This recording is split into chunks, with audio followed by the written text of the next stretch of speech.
नमस्कार, मैं अशोक कुमार पांडे और स्वागत है आपका टीसीएच पर। आज ईरान की जीत का दिन है। आज ईरान के लिए जश्न का दिन है और दुनिया भर के हक पसंद लोगों के लिए भी जश्न का दिन है।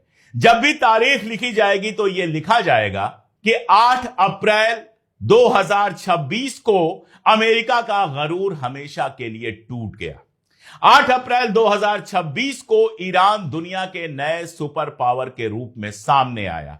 8 अप्रैल 2026 को नरेंद्र मोदी की सबसे बड़ी गलती सामने आ गई, साफ हो गई, जब वो जंग के ठीक पहले गए हुए थे इजराइल में और वहां कनेसेट में खड़े होकर कह रहे थे कि मैं इजराइल के साथ हूं। 8 अप्रैल 2026 को यह साबित हो गया कि हथियारों से जंग नहीं जीती जाती है, जंग जीती जाती है हौसलों से। 8 अप्रैल 2026 को यह तय हो गया कि ट्रंप जैसा बड़बोला और असभ्य आदमी, बदतमीज आदमी 7000 साल पुरानी ईरानी सभ्यता को खत्म नहीं कर सकता। वो सिर्फ एक चीज खत्म कर सकता था, अमेरिका की गुंडागर्दी जो सारी दुनिया में चल रही थी, और वो 8 अप्रैल 2026 को खत्म हो गई। जो हुआ वो अपने आप में एक लेसन है।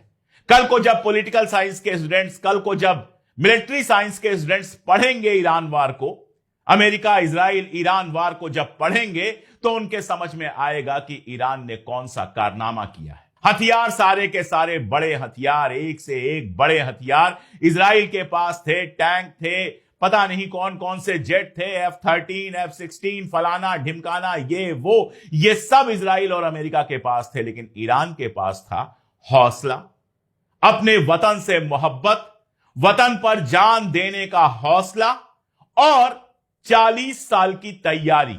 एक एक बच्चा ईरान का अपनी आर्मी और अपनी सरकार के साथ खड़ा था। और मैं तो लगातार, जिस दिन से यह जंग शुरू हुई है उसके पहले से लगातार लगभग रोज आपको अपडेट कर रहा हूं।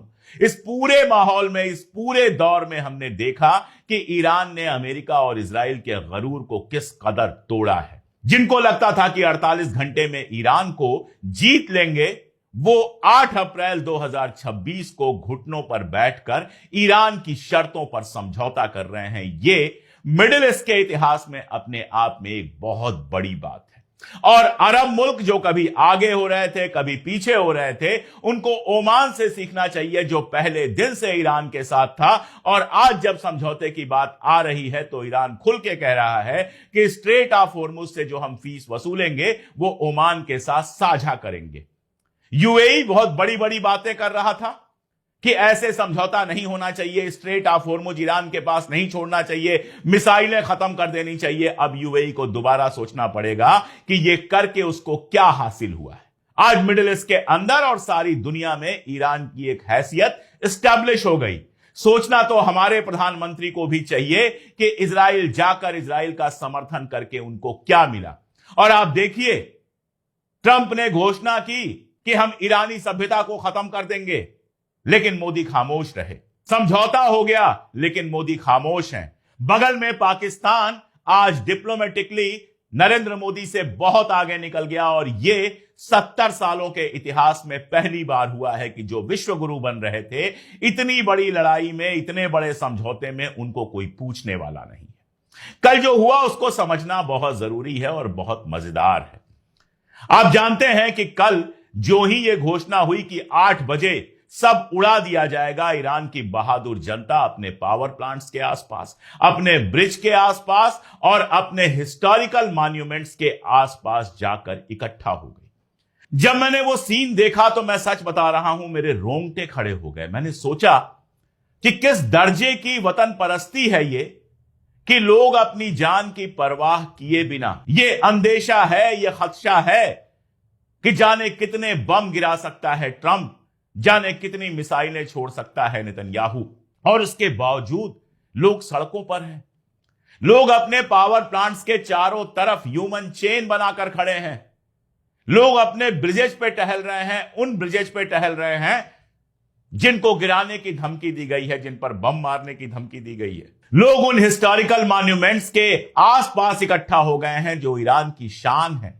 उन मसाजिद के आसपास, उन स्क्वायर्स के आसपास, इस्फहान में, कुम में, शिराज में, तेहरान में, पूरे ईरान में लोग सड़कों पर हैं, बिना डरे हुए कि अगर अमेरिका ने बम गिराया तो क्या होगा। और सिर्फ लोग नहीं सड़कों पर थे, ईरान के लीडर सड़कों पर थे, पजेश्कियन सड़कों पर थे, बाकी लोग सड़कों पर थे। एक मुल्क जिसके सुप्रीम लीडर को पहले ही दिन जंग के मार दिया गया, उसके बावजूद वो इस तरह से एक होकर खड़ा होता है। यह अपने आप में एक सोचने और सीखने की बात है। मैं एक छोटा सा एग्जांपल देता हूं। यहां बहुत सारे लोग बहुत राष्ट्रवादी बनते हैं और हमारे जैसे लोगों को गाली देते हैं। जरा अपने दिल से सोचिए और दिमाग से सोचिए कि ऐसे हालात कभी हिंदुस्तान में आ जाएं। कभी नहीं आए। मैं तो यही चाहूंगा कि हिंदुस्तान पे कभी ऐसा कोई खतरा ना आए, लेकिन मान लीजिए ऐसा कोई खतरा आ जाए तो क्या इस सरकार के जो भक्त हैं वो आकर खड़े होंगे? कोई खड़ा नहीं होगा। सब भाग के अपने बिलों में छिप जाएंगे, क्योंकि इनकी वतन परस्ती केवल मुसलमानों से नफरत में है। इससे ज्यादा वतन परस्ती इनके पास नहीं है। आप सोचिए, ईरान के अंदर एक सिनेगाग पर बम गिरा और वहां के जो चीफ रब्बाई हैं, यहूदियों के जो सबसे बड़े पुजारी हैं, वो सड़क पर आकर खड़े होते हैं और इजराइल की मजम्मत करते हैं, ईरान के साथ खड़े होने की बात करते हैं। इस पूरी जंग में ईरान ने एक धार्मिक स्थान पर हमला नहीं किया। इजराइल में सैकड़ों सिनेगाग होंगे, लेकिन एक सिनेगाग पर भी हमला नहीं किया ईरान ने। सिनेगाग पर हमला किसने किया? सिनेगाग पर हमला किया इजराइल ने। यहूदी धर्म के पूजा स्थल पर हमला किया इजराइल ने। आप सोचिएगा कि वो कैसे खुद को यहूदियों का रिप्रेजेंटेटिव होने की बात कर सकता है। जब पूछा गया ईरान के यहूदियों से तो उन्होंने कहा कि हमें तो यहां सीनेट के अंदर भी, संसद के अंदर भी रिजर्वेशन मिला है, नौकरियां मिली हैं, यहां हम इज्जत और शान से रह रहे हैं। हम तो हमेशा यही चाहते हैं कि ईरान फतेहयाब हो, और ईरान फतेहयाब हुआ। जिसकी जनता साथ खड़ी होती है वो मुल्क हमेशा जीतता है। मैंने पहले भी कहा था कि किसी मुल्क की आर्मी को आप हरा सकते हैं, लेकिन किसी मुल्क की आवाम को आप नहीं हरा सकते। अगर सारी आवाम एक साथ खड़ी हो जाए तो उसे दुनिया में कोई नहीं हरा सकता। और कल जो हुआ, उस पूरे प्रोसेस को समझना बहुत जरूरी है। जाहिर है रात भर मैं भी जगा था और आप भी जगे होंगे। कल रात क्या होगा? कल की रात कयामत की रात थी, और कयामत की रात में क्या होगा ये हम सबको एक डर लगा हुआ था। हम में से कोई नहीं चाहता था कि हजारों लाखों लोग मारे जाएं। हम में से कोई नहीं चाहता था कि ईरान के अंदर कुछ बुरा हो। हम सब जगे हुए थे। सबसे पहले जेडी वांस का एक ट्वीट आता है। जेडी वांस यानी अमेरिका के उपराष्ट्रपति। और उस ट्वीट में जेडी वांस ने बातचीत हो रही है जैसी बात लिखी थी। मैंने अपने एक दोस्त को यह भेजा, वो बेहद परेशान थे। मैंने कहा कि मुझे लगता है कि किसी तरह का कोई हमला आज होने वाला नहीं है। उसके बाद बराक राबिट का ट्वीट आता है। बराक राबिट आप जानते हैं, मैं हमेशा इस बात को कहता हूं, कल ट्विटर पे लिखा भी था कि व्हाइट हाउस के शैडो प्रवक्ता है। व्हाइट हाउस को जो बात खुद नहीं कहनी होती है वो बराक राबिट से कहलवाई जाती है। बराक राबिट ने लिखा कि समझौते के बहुत करीब मामला पहुंच गया है, लेकिन 8 बजे तक समझौता हो पाएगा कि नहीं हो पाएगा यह सवाल है। इसी बीच में एक और खेल चल रहा था, इंपीचमेंट का खेल चल रहा था। अमेंडमेंट 25 की बात की जा रही थी, जो पहले भी शुरू हो चुकी थी।